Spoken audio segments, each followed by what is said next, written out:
Здравствуйте. Спасибо вам большое, что вы пришли на нашу сегодняшнюю пресс-конференцию. Пресс-конференция экспедиционного центра «Эрго-Экспо» и наша экспедиция «Путешествие на Чукотку». Как ни странно, несмотря на то, что наше путешествие было на Чукотку, большая часть нашего маршрута проходила как раз-таки через ваш регион. Связано с тем, что ваш регион очень большой, и мимо него никак не проедешь, чему мы очень сильно рады. В двух словах расскажу, кто у нас здесь находится. Всего нас было 6 человек. 2 человек улетели из Магадана, так как на весь проект мы планировали уложиться в 1 месяц. Но на сегодняшний день мы в проекте уже месяц и 2 недели. То есть мы немножко вылезли за рамки допустимого, поэтому ребята улетели из Магадана. Сегодня после пресс-конференции еще улетают 2 участника нашей экспедиции. Саша Коваль, фотограф нашей экспедиции, и Женя Калабушев, видеооператор федерального телеканала. Мы вместе с Владом Паранговым, с нашим видеографом, после пресс-конференции выезжаем в Иркутск, докуда отвозим наши машины, и уже с Иркутска полетим домой, в сторону Москвы, а машины автовозом уедут на Большую Землю, на материк. В нашем проекте у нас было несколько целей. Одна из целей была проехать по интересным маршрутам, доехать первыми до самой северной континентальной точки Чукотки, до мыса Шилакского, проехать по местам, где снимали фильмы «Территория» и фильм «Как я провел прошлым летом», заехать на полярную метеостанцию Валькаркай и посетить сам полуостров, вернее, мыс Валькаркай. Все эти цели, которые мы поставили, мы сделали. На наших стоковых Тойотах мы добрались до северной точки, тем самым установили рекорд России. В принципе, установили рекорд России, рекорд Европы и рекорд мира, но мы будем подаваться только на Россию, потому что то есть, там долгие проволочки на все на это. Мы просто доехали, рекорд получился сам собой. За время того, когда мы ехали, мы сняли огромное количество фото и видеоматериала. Фотоматериал, вы видите, сейчас идет за моей спиной, а видеоконтент у нас выйдет буквально сразу по возвращению. С первых чисел апреля мы начнем выкладывать на нашем канале в YouTube про путешествия серии о нашей экспедиции по северу России, по Дальнему Востоку. Буквально, наверное, где-то месяца через 2 выйдет фильм на федеральных телеканалах тоже о нашем путешествии. Хотел бы, наверное, еще, чтобы каждый из ребят поделился своими какими-то эмоциями, потому что сейчас у нас здесь как раз остались те люди, которые отвечали за картинку, за передачу того красивого, что они видели за время путешествия. То есть общение с людьми, природа, какие-то красивые природные явления, все это попытались передать эти люди, которые здесь находятся. Я думаю, что нужно будет начать с Саши Коваля, с нашего фотографа, потому что 90, даже больше 90% фотографий сделано Сашей. И, наверное, Саша расскажет о том, как ему вообще, собственно, северные регионы, в частности Якутия и Чукотка. На самом деле было очень сложно ехать, видеть эту всю красоту и не останавливаться. Там буквально через каждые 10-20 метров было понимание того, что нам нужно ехать и нужно успеть в срок. Поэтому вертел головой как мог, выбегал на улицу, когда у нас были какие-то там остановки, фотографировал, как мы собирались, как мы ехали, выбегал, мы встретили белых медведей, то есть там тоже выскочил бегом в окно, чтобы успеть сделать хоть какой-то кадр. Здесь, кстати, должна быть фотография. Мыслей много насчет того, что было немножко иногда сложно, потому что ты долго не находишься дома тебя ждут. И эмоции накладывались одни на другие с поездки. Как-то так. Сразу, хочу добавить, что за это время мы проехали огромное количество интересных мест и огромное количество удивительных мест России. Начали мы с Байкала, если вы знаете. Мы стартовали из Иркутска, доехали до Ольхона. От Ольхона проехали по льду Байкала до Северобайкальска. Дальше выехали на Зимник и по БАМу доехали до Тынды. Через Нерюнгери по федеральной трассе Лена выехали сюда, в Якутск. С Якутска по Колыме доехали до Уснеры. После Уснеры свернули на Зимник Арктика. И по нему уже через северные поселки, лежащие вдоль реки Колыма, доехали до границы Якутии и Чукотки. Там рядом с поселком Чешский мы пересекли границу и дальше по Чукотке добрались до Певека и до самой северной точки. После этого вернулись назад по Зимнику Арктику, заехали в Магадан. Там покатались по акватории Охотского моря, сняли тоже огромное количество интересного материала. И дальше по федеральной трассе Колыма, заехав в поселок на границе с Магаданской областью, с Якутией, где я рос и родился, в принципе, вот, побывали там, тоже сняли фото-видео-контент. И вот после этого только сейчас приехали к вам. То есть больше месяца мы в пути, количество интересных мест, количество людей, количество вот всего просто зашкаливает. То есть вот такое ощущение, что на Байкале мы были года 2 назад. Примерно на Певеке мы были где-то вот полгода назад. То есть это вот настолько много эмоций за такой маленький отрезок времени с нами произошло.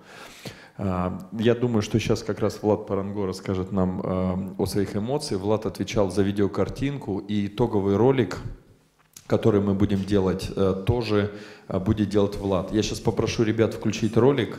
Этот ролик мы сделали так прям на коленке во время движения. Вот, ну, можно посмотреть, что примерно будет в фильме, какая будет картинка. Ты можешь вот прокомментировать пока.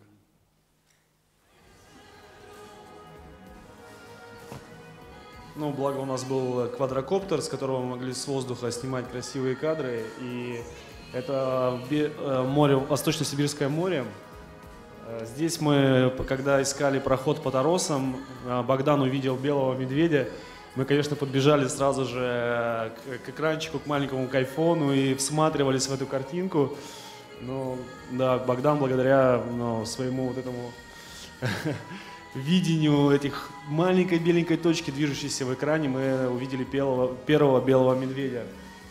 Дальше мы проезжали по льду, где были трещины, и эти льдины ходили под нашими машинами, и это было ощущение, конечно, очень такое экстремальное, так как в любой момент просто эта льдина могла отколоться, и мы могли бы просто оказаться под водой. Но мы были наготове, мы подготовлены к этому были, поэтому это не было столь экстремально для нас. Ну, всего мы видели, если говорить уж про белых медведей, повезло увидеть 4 белых медведей. И на самом деле это самое яркое впечатление, которое было за всю экспедицию, хотя их было очень много чего такого эмоционального.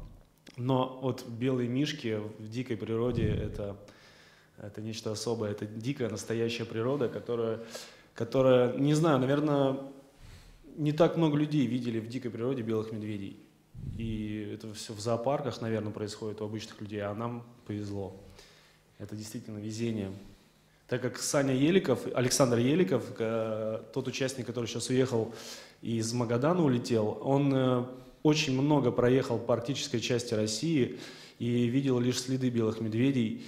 И, как он говорит все время, что он никогда не видел белых медведей, но наверняка белые медведи видели его. Вот. И это впервые за многолетний опыт езды по арктической части России он увидел вживую белых медведей. И, как он говорил, это даже покруче, чем ледокол в прошлом году на Диксоне. Да, тут нужно отметить, что не только наши путешествия не видели никогда белых медведей, мы постоянно встречали следы белых медведей, но и все полярные экспедиции на автомобилях за последнее время никто не встречал белых медведей. То есть единственная фотография есть у одной из экспедиций, это такая маленькая белая пиксельная точка на белом фоне, и говорят, это медведь. Ну, то есть, вот, а нам удалось не просто его сфотографировать, а увидеть их 4 раза, и снять их на видео. То есть абсолютно деликатно. Первый раз с коптера, второй раз они просто рядом с машинами шли. То есть это было, конечно, вот непередаваемо. Но нужно еще отметить, что на самом мысе Шелакском находятся так называемые родовые медвежьи берлоги. И в этот период как раз медведицы с медвежатами, то есть они их вскармливают. Вот. И понимая эту информацию и узнав о ней как бы на тот этап, когда мы ехали, мы приняли решение не ехать на сам мыс. Для того, чтобы не тревожить медведиц, так как даже если человек пройдет рядом с берлогой, то медведица может проснуться, а маленький неокрепший медвежонок просто не выживет еще, потому что он должен встать через месяца 2. Поэтому у нас еще в плане было посещение маяка, заброшенного на мысе Шелакском. Мы попробовали объехать с моря, была открытая вода, трещины, мы в итоге развернулись, и маяк, так и не поехали на маяк, в общем, хотя до него было метров 50.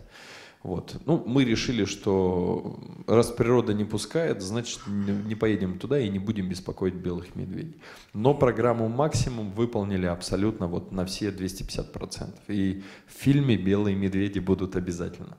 Вот. И сейчас, наверное, передам слово Евгению Калабушеву. Женя у нас оператор федеральных телеканалов из Москвы. Первый раз в подобной поездке, в первый раз в северных регионах, в первый раз в Арктике, в первый раз за полярным кругом, первый раз спал в палатке в минус 30 с чем-то. Вот, в общем, у него все было в первый раз. Поэтому вот Женя, я думаю, что может сказать. Он, конечно, парень скромный, но я думаю, хоть что-то нам сейчас расскажет. Ты забыл еще сказать то, что я первый раз ехал на машине без сидения, без заднего сидения, на пенке.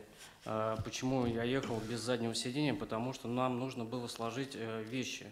Вот. И чтобы освободить машину, таким способом меня посадили на эту пенку, и на пенку я поставил спальный мешок. Вот. И мне, безусловно, было очень тяжело в этой поездке. Наверное, тяжелее, чем всем нашим участникам группы экспедиционной. Вот. Хочу сказать то, что очень много эмоций я получил, конечно же, от медведей увиденных, потому что для оператора это очень большая удача снять белых медведей. И, как сказал наш второй оператор Влад, про Александра Еликова, который их видел тоже в первый раз. Вот. И что еще хотелось бы добавить? Ну, в общем, Якутия, сама Якутия, мне, в принципе, очень понравилась, но вот эти города, которые у вас стоят вне дорог, они действительно, конечно, очень ужасны. Ну, там просто люди, мне кажется, живут без дорог, они вот, складывается такое ощущение, как будто они просто заложники своей судьбы. Вот. И эти угольные города, они меня так впечатлили, то, что мне просто вот как-то хочется было такое состояние уныния, просто вот смотреть на эти города на самом деле. Вот. Что бы еще хотелось сказать? Это Женя имеет в виду про Зырянку. То есть вопрос в том, что когда зашли в магазин, и влажные салфетки, которые стоят на Большой Земле 15 рублей, там стоили 680 рублей. И у него тогда как бы, ну, произошла перезагрузка, и он сказал, как же здесь люди могут жить во всем этом, когда такие цены. Вроде бы как люди в самом Якутске живут неплохо и нормально, ну, по крайней мере, так кажется со стороны.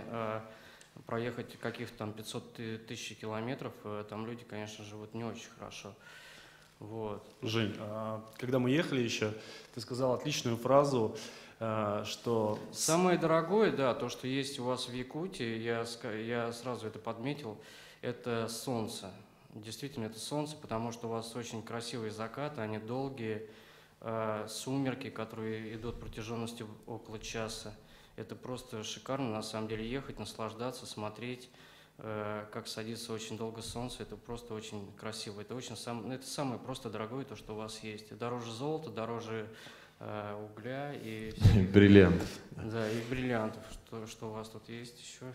Вот самое главное еще нужно подметить, что действительно природа у вас просто невероятно красивая, и люди, которые здесь живут, очень добрые, отзывчивые и гостеприимные.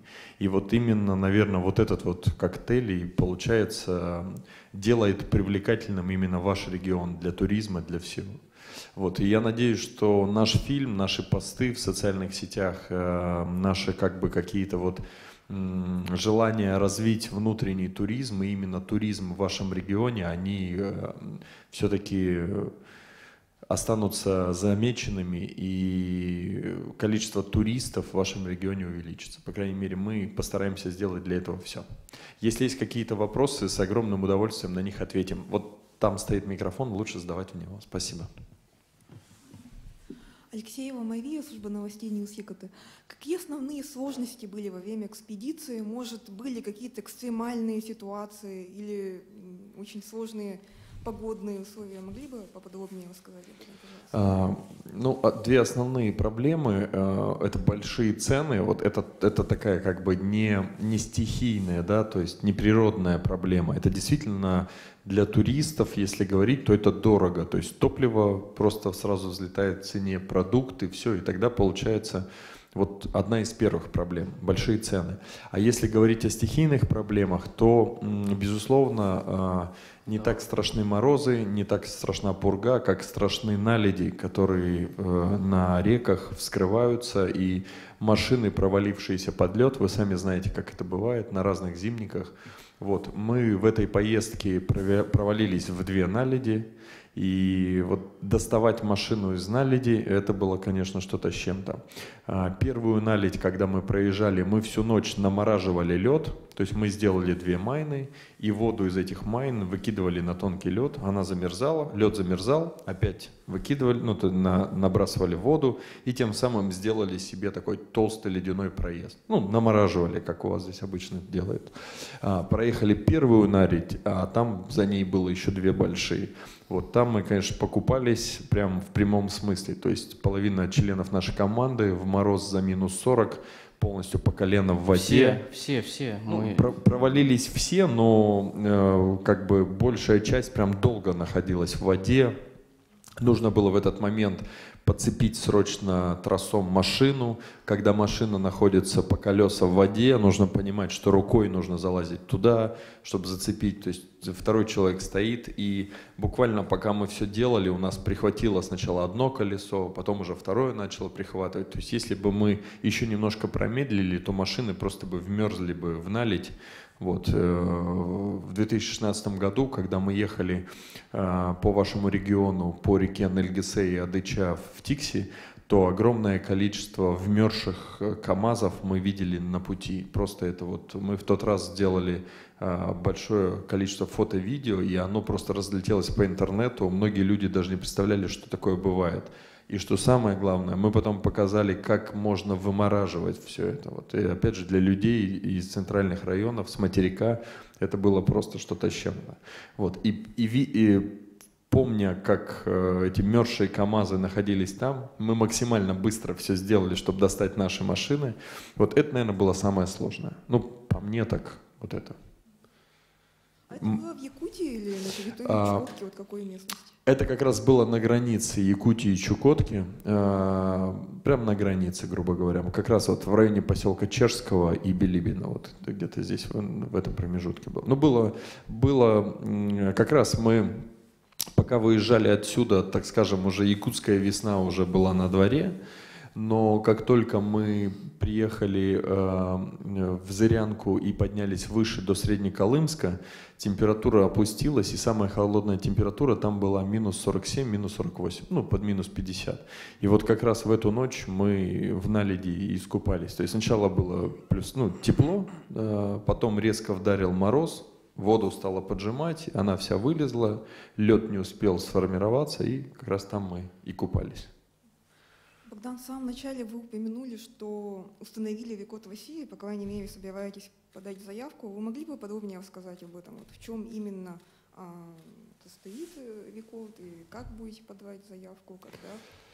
Да, рекорд непосредственно достижения самой северной континентальной точки Чукотки на автомобилях, на легковых автомобилях, на стоковых. Ну, то есть туда даже машины с доработкой не доезжали, а стоковые тем более. Сам рекорд для того, чтобы он был, чтобы его кто-то мог побить, мы будем делать в таком формате, что достижение за столько-то часов от Пивека до самой северной точки Чукотки.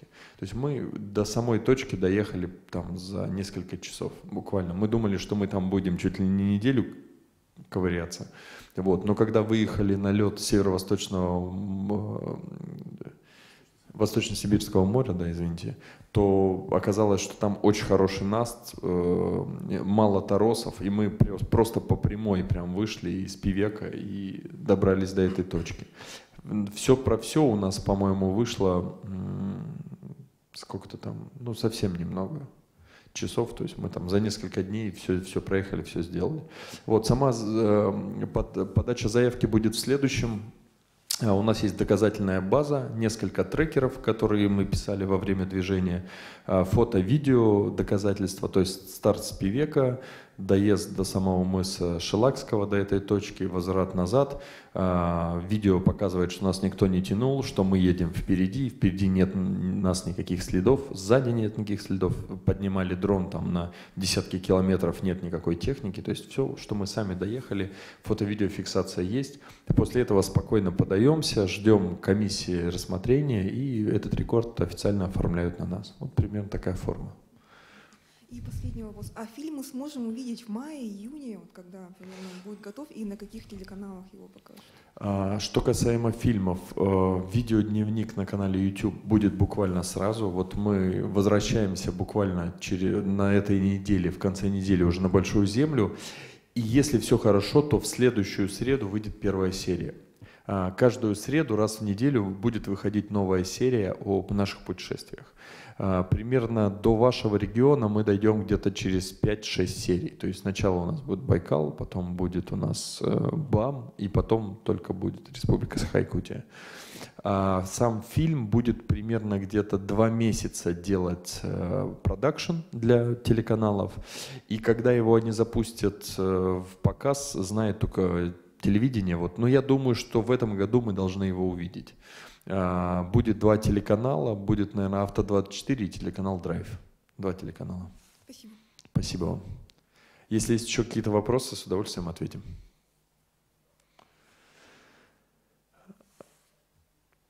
Да.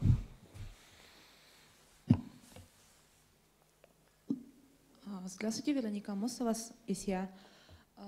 Вообще, как на вас вообще влияют температурные вот эти особенности? В какой вы одежде были? Вот сказали, что выдерживали температуру до минус 50 практически.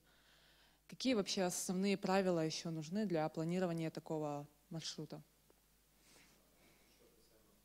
Что касаемо одежды, то есть огромное количество разных производителей одежды, но мы решили поддержать отечественного производителя.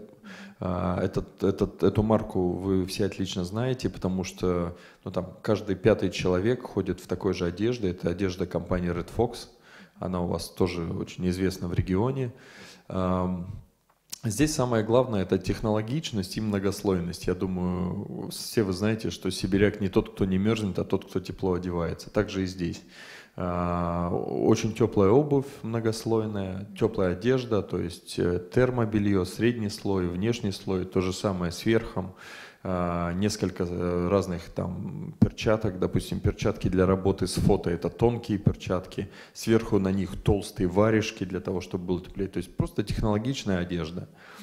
Она уже была проверена, так скажем, до нас. Ребята ходили и в ней, и в горы, где температура тоже была под минус 50, и северной. То есть мы брали максимально такую, так скажем, экстремальную одежду. Также для ночевки у нас были спальники и палатки. Большую, конечно, часть времени мы спали в машинах, но все-таки несколько раз в палатках тоже спали. Для этого мы используем тоже определенное ноу-хау, которое мы придумали в том году, когда ездили в Диксон, и тоже устанавливали рекорд. Необходимо взять 2 спальника. Первый спальник у нас до минус 45, второй спальник до минус 16. Оба спальника должны быть не пуховые, а синтепоновые, потому что пух впитывает в себя влагу, и буквально на третий день он перестает работать. То есть, а если синтепон, то он синтетический материал, то он не впитывает в себя влагу и очень хорошо работает там месяц. Потом ты его просушил, и опять можно его использовать. Так вот, два спальника.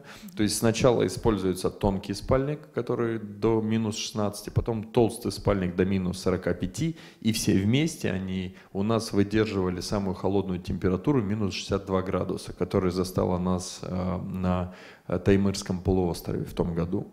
Ребята спали абсолютно нормально в термобелье и в этих двух спальниках. Холодно было только залазить в него и с утра вылазить, чтобы одеться. Все. Что касаемо построения маршрута, то тут все очень просто. Все-таки ваш регион самый интересен, чем интересен зимниками, потому что количество зимних дорог у вас в регионе, оно самое большое вообще по России у нас в стране. И это просто, вот, так скажем, дает бескрайние возможности для выбора любого маршрута. Если взять дорогу, соединяющую Москву и Дальний Восток, то там всего лишь два варианта, как проехать, а местами она вообще сходится в одну дорогу, и можно ехать только здесь. А в вашем же случае добраться до Чукотки можно огромным количеством зимников, проездов, переездов через улусы, через маленькие поселочки, местами по замерзшим рекам. И на следующий год, сразу забегая вперед, скажу, что у нас готовится новый проект. Проект будет стартовать из Пивека. Он сначала проедет большую часть Чукотки, а потом, это будет международный проект, мы поедем через Якутию в другие страны. И вот как раз по вашему региону мы хотим проехать нетипичным маршрутом. То есть с Чукотки мы хотим пройти по побережью и выйти где-нибудь либо через Индигирский зимник, либо, может, через Яну, может, через Тикси, через Юран-Хаю. То есть вариантов много, поэтому вот в других регионах так не получится. У вас так можно. Поэтому на следующий год тоже будем выбирать интересный маршрут. Вот. И построение маршрута, еще раз говорю, выбирается из особенностей и специфики региона. Поэтому с большим удовольствием мы выбираем ваш регион. Здесь можно просто вот здесь огромное количество выбора интересных маршрутов для автотуристов. Вот по опыту поездки на стандартных автомобилях можете ли сказать, что есть какая-то опасность возникнуть? Ну, стандартные машины, с одной стороны, это, безусловно, тяжелее, с другой стороны, как говорится, ближе идти за трактором, грубо говоря. То есть, если машина нестандартная, то ты на ней можешь заехать очень далеко. Хотя и на стоке мы заезжаем так далеко, куда еще никто никогда не заезжал. Но все-таки, вы знаете, так сказать, со следующего раза мы поедем уже не на стоковой машине. И это связано с тем, что все точки, куда можно было доехать на стоке, мы уже так вот на грани прошли. Можно и дальше пробовать, но уже вероятен риск того, что машина может не доехать, потому что уже условия очень тяжелые. А вообще все это сделано для того, чтобы показать, что путешествовать можно даже на стоке. И даже на стоке можно заезжать очень далеко. И настолько далеко, что вот просто даже самим порой не верится. А если уж говорить о подготовленных машинах или вообще о людях, то тут нужно просто брать и путешествовать. Вот как бы такой у нас основной посыл. Вот. Но на следующий год уже поедем не на стоке, это точно. Хорошо, спасибо большое. Спасибо. Если никаких вопросов нету, то тогда хочу сказать вам спасибо, что вы пришли на нашу пресс-конференцию. Давайте сейчас сделаем общую фотографию, и эту фотографию отправим всем здесь присутствующим. Давайте соберемся. Спасибо вам большое.